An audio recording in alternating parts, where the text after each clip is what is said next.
Element 115, the fuel they had, was stable. In other words, it didn't decay, it wasn't emitting radioactivity. For decades, Area 51 has stood as the world's most guarded mystery, a place of denials, whispers, and strange lights in the desert sky. But now, newly declassified photos reveal details the public was never meant to see. Some images show structures that later vanish. Others capture objects that don't resemble any known aircraft. And Bob Lazar's decades-old testimony suddenly collides with these puzzling visuals. What connects these secrets? And why have they been hidden for so long? Proof in Bob Lazar's story. Among all the declassified photos, one thread ties them together: the testimony of Bob Lazar. In 1989, he claimed to have worked at a hidden site south of Groom Lake known as S4. Unlike blurry eyewitness accounts, Lazar described what he saw with unsettling precision. 9 flying discs, stored in hangars carved into the mountainside, each unlike any aircraft ever built on Earth. His role wasn't as an observer, but as an insider, tasked with reverse engineering the propulsion systems of these craft. He described engines powered by an unknown element with 115 protons, capable of bending space-time itself. At the time, element 115 wasn't even on the periodic table. Decades later, scientists synthesized moscovium, reigniting debate over whether Lazar had spoken the truth long before science caught up. The latest pictures of hangars that are hidden, destroyed buildings, and unidentified objects seem to eerily parallel his original claims. Skeptics call it a coincidence. Believers call it proof. The controversy further gathered steam as Dr. Lazar's records were subsequently altered, thereby feeding rumors of a cover-up. What makes this article all the more powerful is that Lazar has never, ever proceeded down that avenue. He is out of the media glare. For himself, he left the project of interpretation to his words. And now, these pictures. Together, they form an utterly chilling scenario, that all the evidence is out there in plain view. And quite possibly, Lazar was always right. If Lazar's story tied the photos together, the next revelation uncovers what might have been flying those crafts. Biological programs.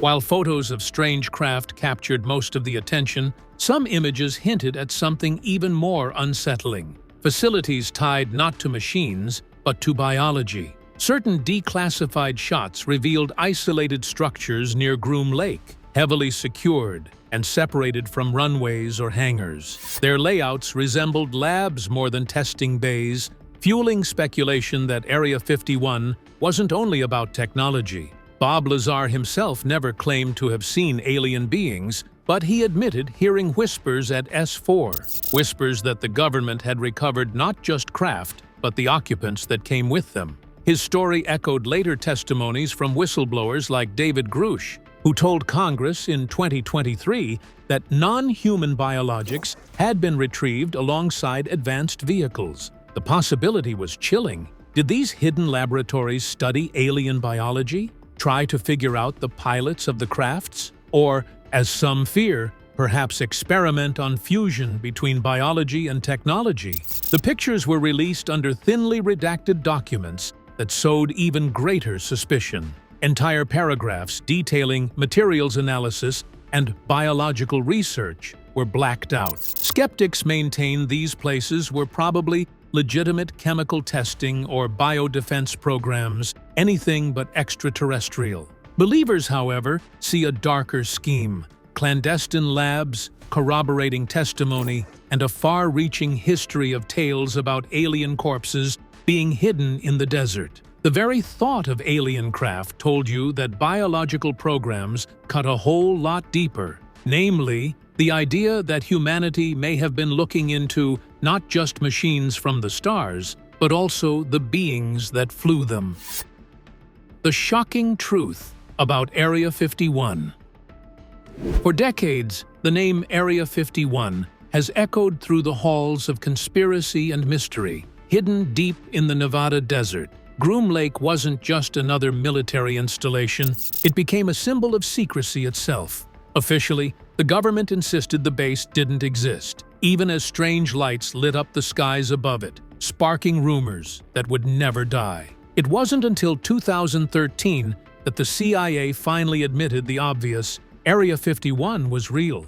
But by then, its legend was far bigger than a desert facility. To many, it represented the ultimate proof that something extraordinary was being hidden from the public. Somehow, against the backdrop of the 50s and 60s, the sky seemed to turn into a scene of confusion and excitement over Nevada. Reports were made by the locals about some glowing objects that would suddenly do something very strange. Sudden lift-off, come to hover, zoom back and forth, and do things no one has ever seen. But for officials, these were just experimental aircraft. An understatement, because many of those high-end projects throughout history, like the U-2 Spy and the Stealth Fighter, were born here. But there's something strange about secrecy. The tighter you seal the screw, the wilder the speculation runs. Why would a testing ground that is supposed to be simple have layers of denial, armed patrols, and threats of deadly force? Why should the name turn from an airplane base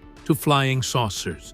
Therefore, the answer became simple for the believers. Not only was Area 51 testing human technology, but also its secrets were unearthly in nature. With time, though, one witness would let loose the bomb that would blow this entire mystery into the public arena.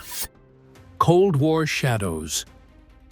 To understand why Area 51 became a fortress of secrecy, we have to return to the Cold War. The United States and the Soviet Union were locked in a technological arms race where every advantage meant survival. The Nevada desert wasn't chosen at random. It became the perfect backdrop for testing machines that weren't supposed to exist. One of the earliest projects tied to Area 51 was the U-2 spy plane. Designed to fly higher than any enemy missile could reach, it gave America the ability to peer directly into Soviet territory. But when civilians spotted strange silver shapes glinting at impossible altitudes, the reports quickly turned into UFO sightings. The government denied everything, which only added fuel to the fire. The A-12 Oxcart and the SR-71 Blackbird came along even more exceptionally. They were aircraft so futuristic that the uninitiated would have thought them alien. Pilots testing these machines wielded speed and maneuvering capabilities decades ahead of any civilian aviation. Below, witnessing from the ground the majestic show above, they were extraterrestrial craft. Certainly not planes. But the very secrecy that the government had implemented about these projects generated an effect quite at odds with the intention. Secrecy was, after all, built upon layers of classification. Therefore, the door was left ajar for speculation. Were these mere war machines? Or did the engineers work with something semi-exotic, technology not made by human hands? It was in this climate of paranoia and ambition that reverse-engineered spacecraft rumors first began to spread. The shadows cast by the Cold War would soon be out to forever cast their own shadow on the mythos of Area 51. The whistleblowers speak. As rumors spread through the desert skies, the mystery of Area 51 grew darker, not just from speculation, but from voices claiming to know the truth. Whistleblowers began to step forward, painting a picture far stranger than experimental aircraft. Their accounts suggested that the government wasn't only testing secret planes, it was guarding something far beyond human invention. Former employees hinted at underground labs where alien technology was being studied. Some described flying discs stored in hidden hangars. Others claimed to have seen strange biological specimens, suggesting the government wasn't just in possession of advanced craft, but of entities not from this Earth. Each kind of teamwork is just lots of pieces of the big puzzle, keeping anyone from ever exposing the whole secret. Even higher-placed officials sometimes mysteriously commented. Some acknowledged having things in the desert, in the explanation field. And decades later, when the declassified papers were rolling in, they were riddled with blacked-out paragraphs, raising more questions than answers. If it were mere aircraft testing, Why would so much be left hidden? These were the accounts that made it all complete for believers. For those who didn't, it was all just imagination stoked by paranoia. Whatever the case, whistleblowers plunged Area 51 into a new realm of mystery, one into which science fiction and national security became blurred in the same story. 9 flying saucers at S4. When Bob Lazar first described his time at S4, the most shocking revelation wasn't just the existence of a hidden facility, it was what he claimed to have seen inside. According to Lazar, there were not 1, not 2, but 9 flying saucers stored within underground hangars carved into the hillside. Each craft, he insisted, was of non-human origin. The saucers weren't identical, suggesting they came from different sources or even different civilizations. Some were damaged, while others appeared intact. Their construction defied human engineering. No seams, no rivets, no wiring, no propulsion systems, recognizable by modern science. The designs were so alien, Lazar said, it was as if humanity had stumbled onto technology thousands of years ahead of its time. Specifically, a craft named the Sport Model was seen to shine far above others. Its sleek, metallic look was that of a small craft made for beings who were half human size. Inside were memories of tight compartments with seats that seemed to have been made for a much smaller kind of being. There were control panels with no buttons, no switches, just a smooth surface that somehow interfaced with the pilot. Skeptics decried his story as a fable. However, others pointed to his awe-inspiring technical details. The discs, according to Lazar, operated by creating a gravity wave through element 115, which in turn created its own field that distorted space around it. They didn't actually fly, they just distorted reality itself. 9 saucers, 9 impossible machines. If true, they would be the most incredible discovery ever known to mankind. And they were hidden in the desert in Nevada. Element 115. Of all Bob Lazar's claims, none has stirred more debate than his description of a mysterious fuel source. Element 115. He revealed that the craft he studied at S4 did not rely on rockets, jets, or even nuclear power. Instead, they harnessed the power of a stable isotope of this exotic element, which, at the time, wasn't even recognized by science. According to Lazar, element 115 had the ability to generate gravitational waves. When placed into the spacecraft's reactor, it produced a field that bent space-time itself. The result was propulsion without thrust, movement without inertia, a technology that rendered traditional physics obsolete. In 1989, this sounded like pure science fiction. The periodic table stopped at 115, and scientists were not serious about this rubbish. But in 2003, researchers in Russia and later Lawrence Livermore Laboratory successfully synthesized a short-lived version of the element, which was officially named moscovium. Its very existence, though unstable, raised the question again. How could Lazar have known this many decades ago? Skeptics say that this would not be proof of what Lazar said. The lab-made moscovium is really too short-lived to do anything. It decays within milliseconds, but according to him, the extraterrestrial one was stable, with isotopes not found on Earth. For believers, this constituted vindication. Lazar had described an element years before science caught up with him. To doubters like him, there is nothing there except a coincidence. But whichever way, element 115 remained the main cog in his story, the key to unlocking technology way ahead of our reach.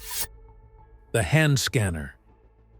Among Bob Lazar's most puzzling claims was his description of a strange device used at S4, a hand scanner unlike anything the public had seen in the 1980s. To access secure areas, Lazar said employees had to place their hands onto a flat panel where pins of light measured the length of the bones in their fingers. The device didn't scan fingerprints or palms. Instead, it mapped the unique proportions of each individual's skeletal structure. At the time, critics laughed. The idea seemed too futuristic, too far-fetched to be real. Skeptics seized on this detail as evidence that Lazar was fabricating his story. After all, no such technology was known to exist. Decades after the event, the truth began to slowly resurface. Eyewitness photographs of identical biometric scanners were plastered all over media outlets. These were just as he had described, rectangular panels of pale light shooting slender beams, designed to authenticate identity by measuring bone structures. That turned the head of even the most hardened skeptic. How could Lazar have posited such an obscure device, and yet with such precision? To believers, it was another piece of the puzzle, direct validation of Lazar's visualization. For critics, its weight is harder to disregard. The hand scanner may pale in comparison to flying saucers and alien propulsion, but in many ways, it is one of the most potent factors against disbelief. This is because, unlike other things mentioned, this was a real device, and Lazar spoke about it long before the world knew it existed. Keep your curiosity sharp, because what Lazar revealed on Rogan's podcast shook millions. Joe Rogan interview shockwaves. In 2019, Bob Lazar's story found a new audience when he appeared on The Joe Rogan Experience alongside filmmaker Jeremy Corbell. What began as just another podcast episode quickly turned into a cultural earthquake. Rogan, known for pressing his guests hard, seemed struck not by sensational claims, but by Lazar's measured tone. He wasn't animated, he wasn't selling anything. He sounded tired, even reluctant, as if the weight of his testimony had grown heavier with every passing year. Before this interview, Lazar had once again reiterated to the interviewer how the craft studied at S4 generated its own gravitational field, warping space-time itself.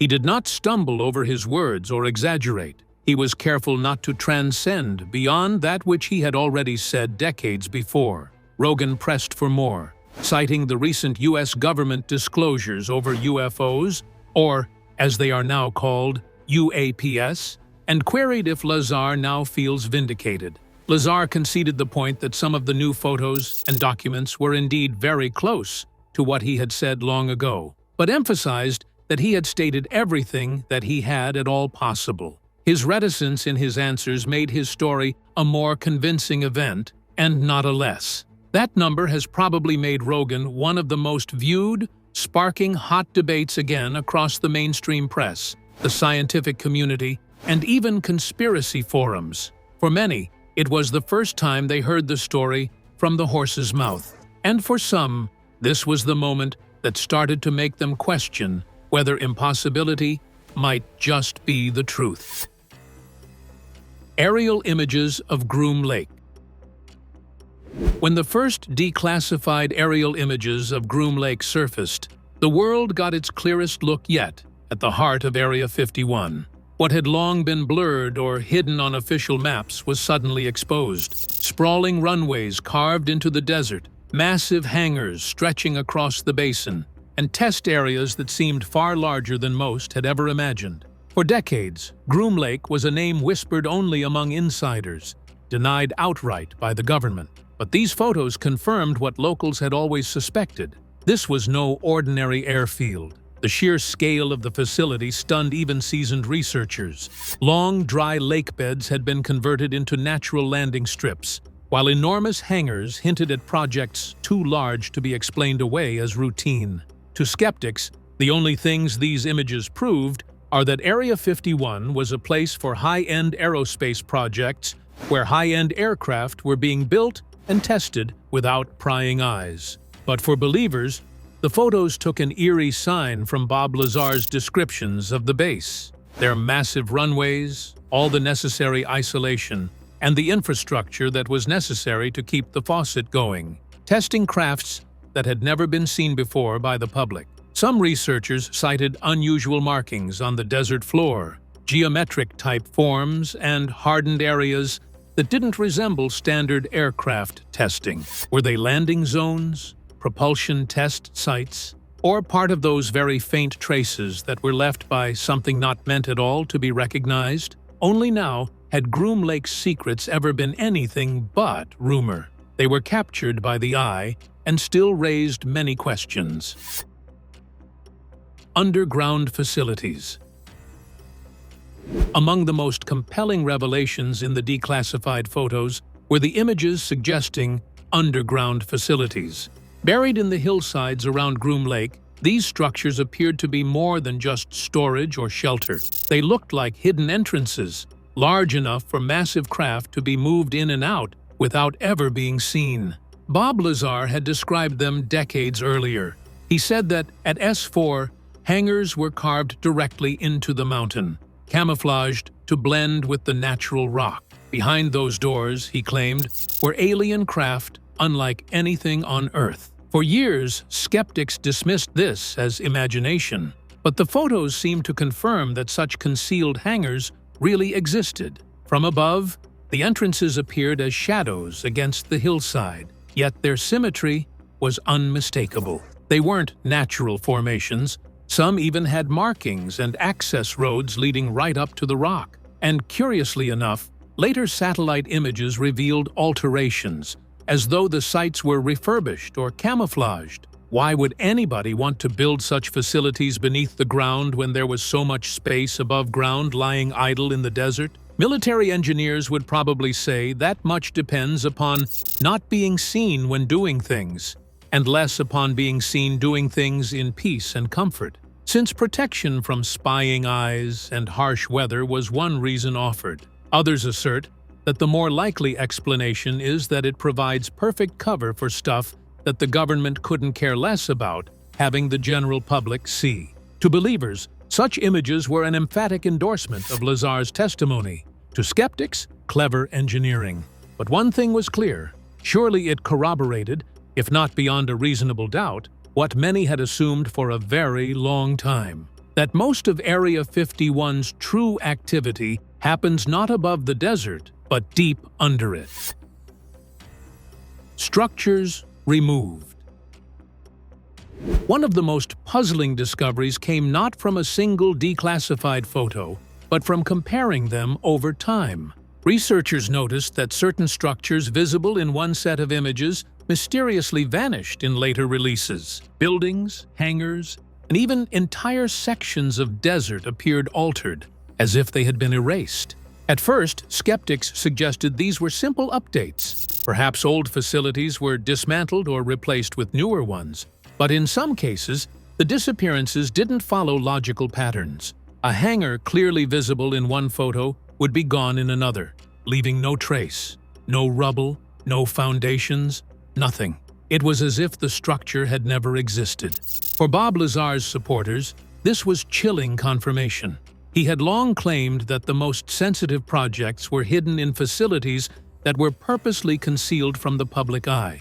If a photograph accidentally revealed one of these sites, would the government not be quick to obscure it from any future releases? Other theorists even suggested a stranger hypothesis, that the buildings were mobile or retractable and could be hidden at will.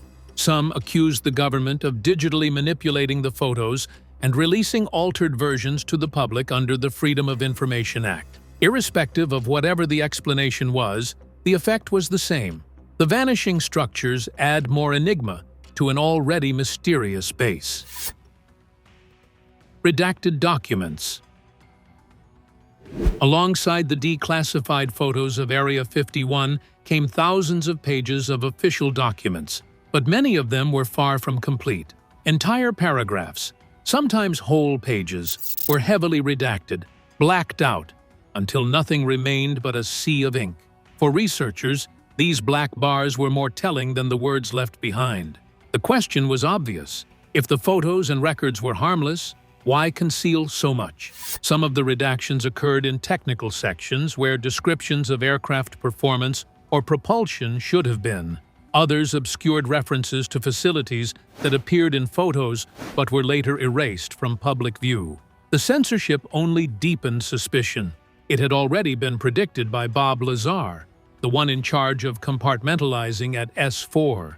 The scientists would see only a few pieces of it, never the whole picture. Those documents were in resonance with the very philosophy. History could be glimpsed, but the significant details had to be kept secret behind layers of ink.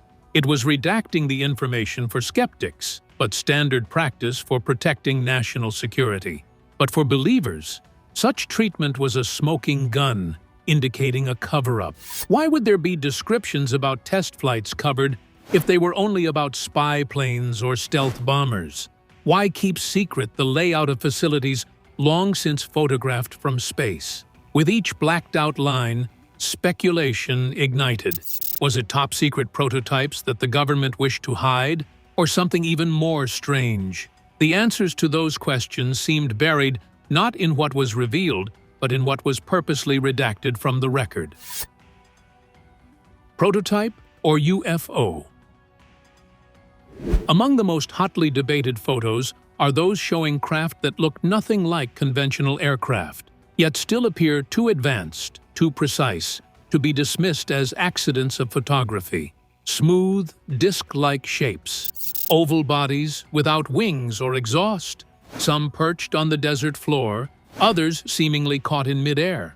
The question hangs in the air: are these top-secret military prototypes or genuine UFOs? Skeptics point to America's history of classified breakthroughs. The U-2 spy plane, the SR-71 Blackbird, and even the stealth bomber all looked alien in their time. To them, the objects in the photos are simply continuations of this pattern. Test craft decades ahead of public technology, hidden under the veil of secrecy. For the believers, however, such is the view that an even more radical prototype does not seem to be able to use propulsion systems visibly at all. No intakes, no wings, and no control surfaces appear to characterize the almost perfect match of Bob Lazar's descriptions of anti-gravity craft, vehicles that didn't fly in the conventional sense, but manipulated space-time itself. Adding another layer to this mystery are some of the photographs that are accompanied by documents with entire sections erased. If prototypes, it begs the question, why be so secretive about it? Why should the world today bar its existence for decades? The argument continues. Are these photographs just peeks into the early tomorrow for military technology? Or do they prove that mankind has been studying, perhaps flying machines, not built on this Earth? The line separating one from the other has never been thinner. S4 Test Site. If Area 51 is the fortress, then S4 is the vault. Hidden several miles south of Groom Lake, this site has been described as the true epicenter of the government's most secretive programs. Bob Lazar claimed he was taken there under armed escort, entering through disguised hangar doors built into a mountainside. What lay inside, he said, was unlike anything the world had ever seen. Declassified aerial photos later revealed curious features in the terrain near Papoose Lake. From above, faint lines appeared to trace roads leading directly into the hillside, terminating at suspiciously uniform shapes. To skeptics, these were nothing more than shadows and rock formations, but to believers, they matched Lazar's description of camouflaged entrances to underground hangars. Lazar did not hesitate to say that there were 9 alien spacecraft within S4. He went ahead to reveal that scientists and engineers worked in isolated groups, each managing a small part of the entire body of alien technology. That really meant that no one individual could piece the entire puzzle together, the secrecy layered over secrecy. Consistency, however, makes the S4 claim more difficult to disprove. With regard to the hand scanners, the sport model saucer, and underground labs, he had detailed everything long before any of those photos were hinting at something unusual in that area. The photos do not prove his story, but they give shadows where his testimony casts light. Unidentified objects. When declassified photos of Area 51 began circulating, researchers noticed something even stranger than the massive runways or hidden hangars. In several frames, there appeared objects that didn't match any known aircraft. Unlike jets or helicopters, These shapes had no wings, no rotors, and no visible exhaust. They were sleek, metallic, and eerily similar to the discs long described in eyewitness reports. One particular image showed a reflective object hovering above the desert floor, with no support visible. Skeptics rushed to explain it away as lens glare or a weather balloon. But to many, the resemblance to Bob Lazar's descriptions was undeniable. These crafts didn't rely on aerodynamic lift or propulsion in any traditional sense. Instead, they seemed designed for something else entirely. The compelling narrative of these objects derives from the context they had. They were not poorly taken cell phone quality pictures of blurry objects that any civilian might do. They were classified images belonging to an official collection obtained, perhaps by a pilot, through the eye of surveillance equipment. If they were only prototypes, then why so much blacking out of surrounding documentation? Why hide it for decades? The pilots who had looked at those photographs remarked that there were no flight surfaces. Military planes, from the U-2 to the stealth bomber, are required to have wings or stabilizers for flight. Here were objects that appeared to float, weightless and self-contained. Were they experimental drones, decades ahead of their time? Or were these glimpses of a technology that is not of this Earth? Either way, these unidentified objects added fuel to a bonfire that had been fed since the very first whispers of Area 51. Hold on tight, because the last discovery makes those floating shapes look ordinary. Tic-tac connection. In 2004, U.S. Navy pilots encountered a craft off the coast of California that would later become infamous: the Tic-tac UFO. Oval-shaped, white, and smooth, it moved with physics-defying speed, darting across the sky without wings, exhaust, or visible propulsion. Years later, declassified Pentagon footage confirmed what the pilots had seen, sparking global debate.